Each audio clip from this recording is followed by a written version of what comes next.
Damn. Yeah.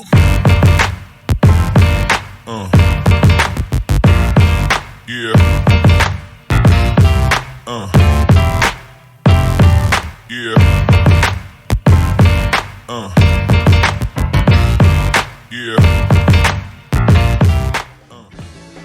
Hello, Assalamualaikum guys. So korang bersama Captain DS dan aku nak bagi tahu korang kat sini.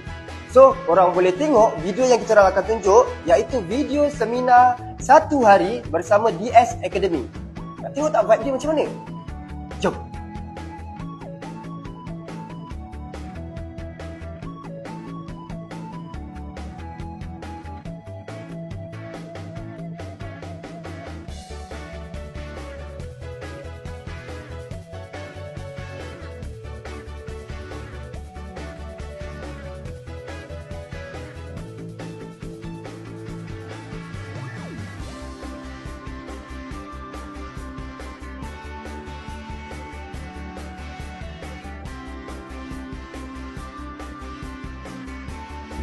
DS Academy. Bye. Dah tengok? Okeylah guys. So, takkanlah korang tak nak join dan tak berminat nak join seminar 1 hari bersama DS Academy. Guys, percuma sahaja. Korang hanya perlu bawa diri korang dan komit. Tak tahu macam mana nak join? Korang tekan link dekat bio DS Barbershop. Mantap. So, gua gerak dulu. Bye-bye. Assalamualaikum. Assalamualaikum warahmatullahi wabarakatuh. Waalaikumsalam. Thank you for having us today despite your busy schedule. Right, we truly appreciate it. So without further ado, let's start with the first question. So first of all, would you like to introduce yourself first? Okay. So saya Hairul Anwar Bihamdi, berumur 30 tahun, merupakan Captain DS Barbershop dan owner DS Barbershop. Before you start the business. Okay, saya sebenarnya daripada budak flat. So selalu set yang saya ni ada budak flat yang ada impian lah. Saya selalu set macam tu disebabkan saya masuk satu kelas bisnes tu buatkan saya ada mentaliti yang macam tu. So bermulanya saya dulu seorang barber belajar gunting rambut. Pada tahun 2017 saya belajar gunting rambut dan 2 bulan saya belajar. After saya belajar gunting rambut tu, saya bekerja dengan orang selama setahun dengan barbershop. Lepas bekerja dengan orang selama setahun tu, barulah saya buka kedai sendiri. Dan bermulanya saya buka kedai sendiri dekat bawah flat rumah saya. Kedai papan sahaja. So can you share with us the mission and vision of DS Barbershop? Okay, mission dan vision DS Barbershop adalah, bagi saya sendiri, saya memang terapkan dekat sini. Kita orang akan buat akademi dan kita orang nak membantu lagi ramai anak muda dalam industri gunting rambut lah. Sebab kita tak nak nampak macam gunting rambut ni macam nampak rendah. Dulu orang nampak gunting rambut ni macam rendah. So sekarang saya nak buktikan, anak-anak muda boleh buktikan dalam bidang gunting rambut ni kita boleh tunjuk yang gunting rambut ni pun boleh berjaya. Jadi misi kita dan visi kita akan buat DS Academy. Kita akan ajar budak-budak muda dalam bidang gunting rambut dan kita akan buka lagi banyak branch dan kembangkan DS Barbershop ke luar negara, insya-Allah. Alright. Okay, next question is there any significant meaning behind the name DS Barbershop? Oh, okey. Soalan tu ramai juga yang tanya kenapa DS? Kenapa DS? Betul, mesti orang nak tahu. Okey, kenapa DS? Sebenarnya adalah DS tu nama adik-beradik. Maksud panjang dia adalah The Siblings. The Siblings. Sebab macam saya ada 5 orang adik-beradik. Semua perempuan, saya seorang je lelaki. Dan semua dah berkahwin, saya seorang belum kahwin. Dan semua buat bisnes.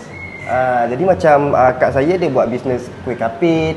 Macam saya buat bisnes barbershop. Dan adik saya lagi seorang ni dia buat bisnes kuih, dorayaki.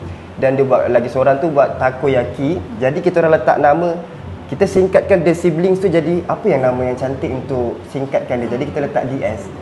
So sebab tu saya letak DS Barbershop. So itulah DS. Memang have nama family lah. business background lah. Right. So last question from me.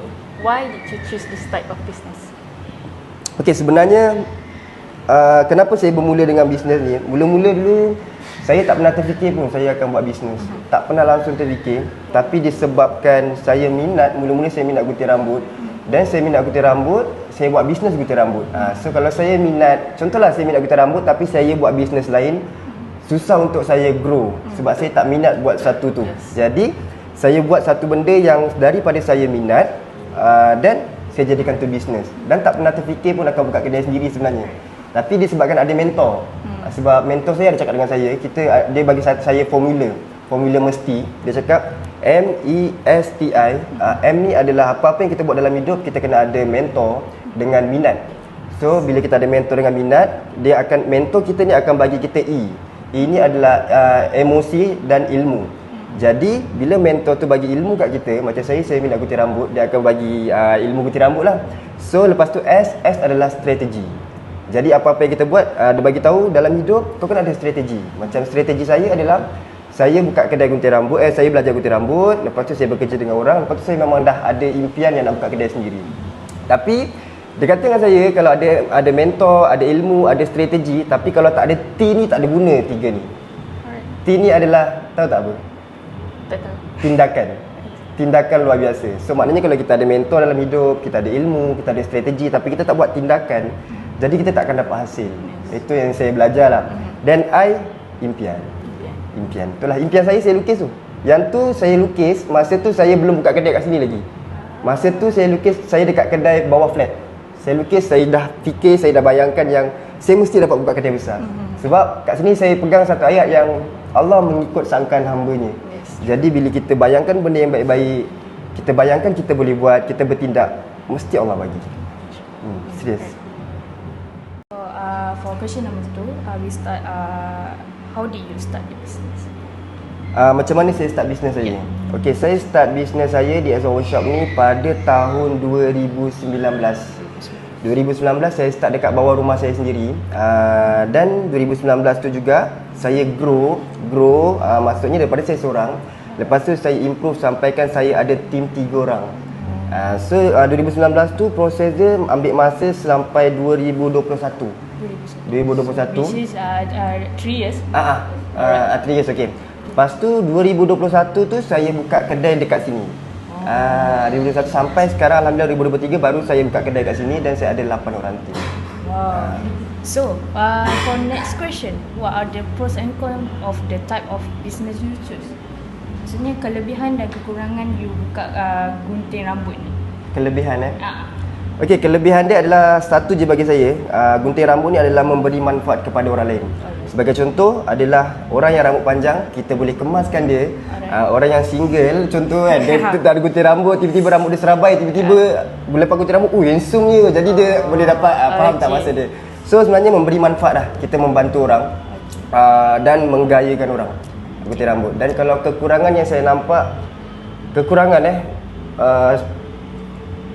bagi saya tak ada lah. Sebab jenis saya akan terus belajar.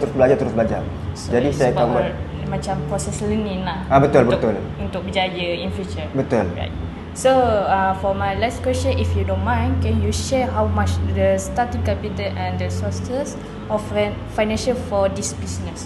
Maksudnya, dari mana you dapat duit ni untuk buka bisnes ni? Dari maybe you pinjam dari loan bank, okay. ataupun dari from your parents. Okay, ni saya suka share. Dan ramai tak percaya dekat saya bila saya cakap macam ni. Okay, 2019 saya buka kedai dekat bawah rumah dekat flat tu. Kedai papan tu adalah kedai yang buat saya ada modal untuk saya buka kedai dekat Setiawangsa, kedai besar ni. Okey, saya ambil masa tempoh 3 tahun saya kumpul modal. Dekat situ ada satu kebengangan dekat diri saya. Sebab saya ingat satu kata-kata kawan saya, dia cakap macam ni kan. Kalau kau buka kedai bawah flat, bawah rumah kau, kedai kau tepi sungai, kau ingat ramai orang akan datang. So saya percaya dengan personal branding, dengan marketing. So saya cakap balik dengan dia, tak apa, aku akan buktikan dekat kau yang kedai aku ni akan ada artis datang. Saya cakap macam tu sebab saya tahu saya dah masuk kelas bisnes time tu dan saya tahu marketing, saya tahu branding. Bila marketing ni adalah buat orang nampak. Bila orang nampak, orang datang, kat situ lah mendatangkan sale, betul? So itu yang saya buat dan alhamdulillah customer makin ramai ni. Kita grow dekat TikTok, dekat media sosial. Kat TikTok naik gila, customer daripada Johor datang, daripada Perak, sampai saya sendiri tak percaya benda tu. Dan alhamdulillah 3 tahun tu saya kumpul 50k. Saya buka kedai kat sini tanpa pinjaman. Okay, alhamdulillah. Hi, Assalamualaikum. My name is Daniel. Okay, Captain, I'm going to ask you about the long-term business planning. So first up, what is the future planning for the business? Okay, future di Azhar Workshop. Yes. Okay, di Azhar Workshop yang saya planning adalah saya nak buka banyak branch. Dan saya nak buka dekat Malaysia ni, saya nak buka banyak branch dan ada DS Barbershop banyak. Dan saya punya vision paling penting adalah saya nak sampai luar negara pun kenal DS Barbershop. Dan macam mana untuk, orang mesti tanya kan, macam mana kau nak buka kedai yang banyak sedangkan kau tak ramai tim. Jadi kat situ saya slate ke plan B adalah kita buat DS Academy, kita bantu lagi ramai anak muda dalam bidang gunting rambut dan kita ambil diorang jadi tim kita. So akan berkembang. Itu saya punya plan. Alright, basically brand recognition and grassroot maksudnya kira akademi tu memberi peluang pekerjaan kepada Betul. So nak memberi peluang pekerjaan ke anak muda dalam bidang gunting rambut. Betul. Okay, baik. Soalan kedua, what are the challenges you faced and how did you tackle the problem to become opportunities? So maknanya soalan kedua ni, apakah antara halangan dia dan macam mana Kapten jadikan halangan tersebut kepada sebuah peluang? Oh, okey. Okey macam ni. Mentor saya cakapkan saya, setiap masalah ada peluang. Jadi jangan jadi makan masalah tu adalah satu masalah. Bila ada masalah itu adalah peluang. So, setiap cabaran yang datang bagi saya adalah itu pembelajaran untuk saya grow. So kalau bagi dia, barbershop lah, kalau kita tengok masalah barbershop ni adalah satu team. Kita akan ada masalah staff dan kita akan ada masalah persaingan. Dan kita akan ada masalah apa lagi, kewangan. Okey, untuk staff, apa yang saya buat adalah saya belajar lead diorang. Saya tunjuk contoh yang baik dekat diorang. Sebab daripada saya, diorang tengok. So saya lead diorang. Saya tak buat diri saya adalah bos. Saya cakap aku adalah leader korang. Jadi diorang akan ikut leader dia. Saya tak marah tapi saya tegur dan saya buat macam ajar diorang. So itu cara lead staff lah. Tapi of course akan ada masalah sebab tak semua orang akan masuk dengan kita, betul kan? Tak semua orang akan macam suka dengan cara kita. Cuma dekat sini saya boleh cakap adalah bila kita dapat staff yang macam tu, jangan kita pijak paku. Ibarat macam bila kita dah tahu paku kat kasut kita berjalan, kita still berjalan, kita akan rasa sakit, betul. Tapi cara dia adalah kita buka je paku tu, tarik, kita buang. Macam tu juga dengan staff. So basically buang. Yang Kita dah cakap, kita dah tegur, dia tak boleh juga, kita buang. Sebab kita nakkan yang quality, kita nakkan yang positif, nak yang profesional yang boleh dengar patut. Untuk persaingan, apa yang saya tahu dekat sini adalah siapa buat dia dapat, siapa yang pantas dia akan menang, dan siapa yang buat lagi nampak, orang akan lagi nampak. So maknanya sebab tu dekat DS Workshop saya betul-betul tekankan marketing. Dekat team saya pun saya cakap everyday mesti kena ada marketing, everyday mesti ada video. Jangan pernah miss, itu sangat penting. Okay, baik. Third question, is your business involved in corporate social responsibility, CSR, like for example contribution or charity activities being done to contribute towards society, such as green campaign, donation, money zakat and special events with the society? Basically soalan ketiga ni adalah berkaitan dengan aktiviti sosial. DS Barbershop mungkin ada aktiviti yang membantu gelandangan ke sebagai contoh. Okay. Kita orang selalu buat setiap bulan kita orang akan keluar dan kita orang akan cari gelandangan. Yang sebenarnya macam first yang buat adalah saya sendiri. Saya bergerak seorang. Sebenarnya kenapa saya tak ajak tim-tim saya, sebab saya nak diorang nampak contoh. Jadi bila saya suruh diorang buat, diorang dah tak ada alasan untuk tak buat. So di DS Workshop kita orang memang akan bantu golongan asnaf. Ada budak-budak golongan asnaf. Setiap bulan kita akan bantu diorang datang kat sini. Maybe ada dalam 16 orang satu tempat tu, dan kita akan bagi gunting free setiap bulan. Dan kedua, kita orang akan selalu keluar, akan cari gelandangan. Kita orang akan cari gelandangan, kita orang akan gunting rambut diorang kat tepi jalan, dan kita orang akan buat video. Sebab kita orang tahu gunting rambut ni memberi manfaat dekat orang. Jadi bukan daripada segi kewangan je kita boleh memberi ke orang. Dengan ilmu dan kepakaran kita pun kita boleh memberi ke orang. Sebab sebaik-baik manusia adalah manusia yang bermanfaat untuk orang lain. Jadi itu yang saya pegang. Baik, kata-kata yang sangat berkualiti tinggi daripada Kapten kita. Cycle. To conclude this interview, Captain, can you give some advice for future entrepreneur on how to tackle the problem and opportunity in business? Alright, so kira kata nasihat untuk dorang. Untuk siapa-siapa yang nak buat bisnes. Okey, kalau bagi saya untuk siapa-siapa yang nak buat bisnes, first kali adalah hati kena kental. Hati kena kental. Serius, memang hati kena kental. Yang kedua adalah sentiasa memberi manfaat lah. Sebab kita buat bisnes ni, kita nak ambil orang bekerja dengan kita. Jadi kita memang sentiasa ingin memberi manfaat dekat orang. Dan yang ketiga adalah kata-kata semangat dan kata nasihat. Teruskan perjuangan, Jangan give up. Nike cakap just do it. Just do it. Okay, the next question. What are the main benefit and lesson learned when doing business? Maksudnya? Pengajaran yang dapat time buat business. Pengajaran. Okey. Pengajaran yang dapat adalah dalam bisnes, pengajaran yang paling dapat adalah kita boleh kenal betul-betul circle satu.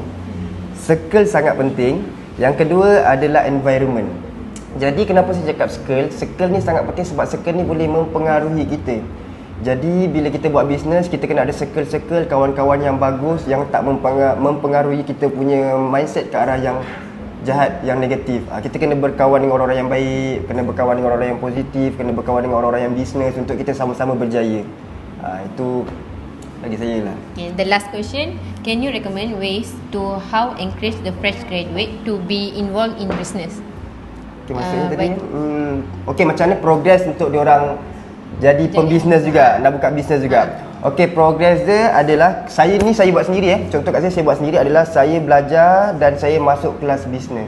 Sebab hidup ni tentang pembelajaran. Setiap hari kita hidup, setiap hari juga kita belajar. Jadi kalau kita nak buat bisnes, belajarlah bisnes. So kalau kita nak gunting rambut, belajarlah kelas gunting rambut. So sama je. So maknanya dia kena masuk kelas bisnes dan cari mentor yang boleh ajar dia dalam bidang bisnes. Itu bagi saya. That's all from us. Thank you for your time. Okay.